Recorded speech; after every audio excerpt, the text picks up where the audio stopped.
Blessure de trahison expliquée par Benoît Aymonier dans Lâcher prise. Dans la trahison, de façon similaire à l'abandon, ce qui est en jeu, c'est la sécurité que nous avons échafaudée sur des fondements qui nous sont extérieurs. Nous avions confiance en quelqu'un, nous comptions sur lui, et il nous a fait faux bond. Il n'a pas respecté ses engagements.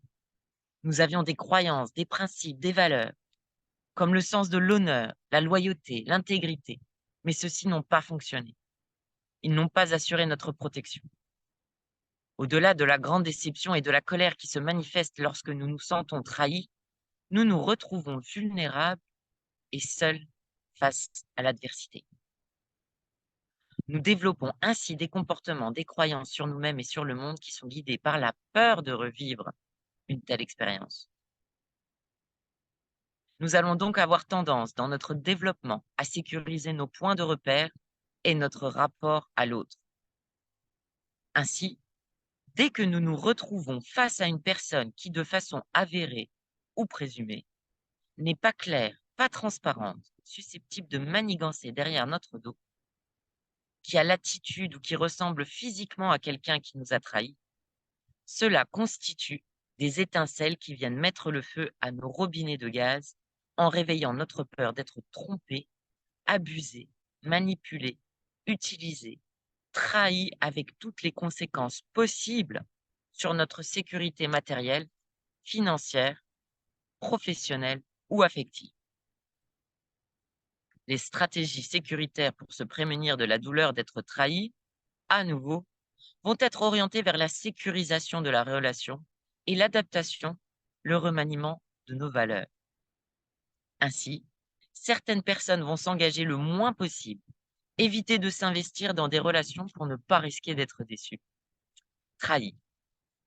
D'autres vont prendre les devants et ne pas hésiter à trahir avant d'être trahis.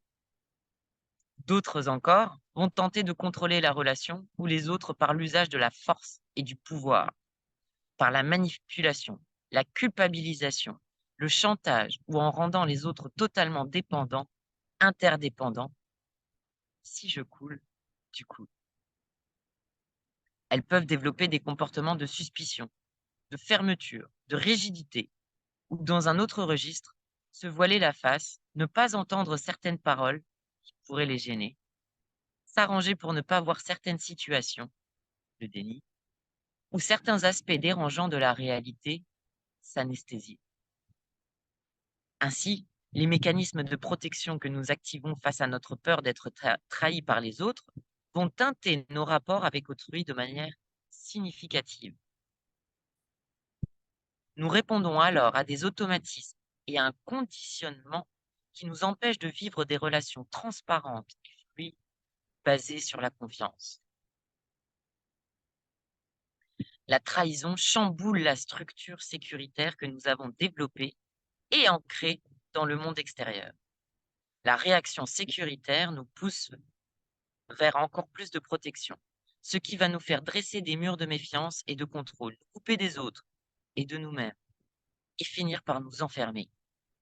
Le cadeau d'une expérience de trahison, c'est de trouver des ancrages sécuritaires intérieurs profonds qui toucheront naturellement et profondément ceux avec qui nous interagissons et de continuer à cohabiter sainement et ouvertement avec le monde extérieur.